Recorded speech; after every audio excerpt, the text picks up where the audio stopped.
ఫ్లోరిడాలో ఉన్నటువంటి వాళ్ళందరూ కలిసి ఇప్పుడు ఒక చట్టాన్ని తీసుకొచ్చారు.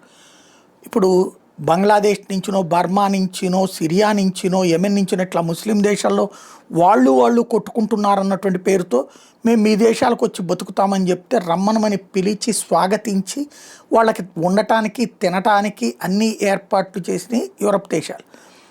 అక్కడ వెల్ సెటిల్డ్ అయ్యాక, కంఫర్టబుల్ లివింగ్ వచ్చాక ఇప్పుడు ఆ దేశాలలో మీ చట్టం మాకు పనికిరాదు, మా మతాచారాల ప్రకారం మా చట్టాలు ఉంటాయి, మా జడ్జిలు ఉంటారు, మా మత జడ్జిలు ఉంటారు, వాళ్ళే డిసైడ్ చేస్తారు, మీ జడ్జిలు మాకు పనికిరారు అనేటటువంటి ఒక విచిత్రమైనటువంటి కాన్సెప్ట్ తీసుకొచ్చారు. అది ఇప్పుడు కొన్ని దేశాలు వ్యతిరేకిస్తున్నాయి. ఇప్పుడు అమెరికాలోని ఫ్లోరిడాలో తాజాగా అధికారికంగా లెజిస్లేషన్ వచ్చింది.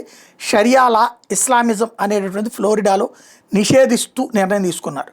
ఇక మిగతా అన్ని దేశాలు, అన్ని రాష్ట్రాలు అట్లా చేస్తాయి లేదో చూడాలి.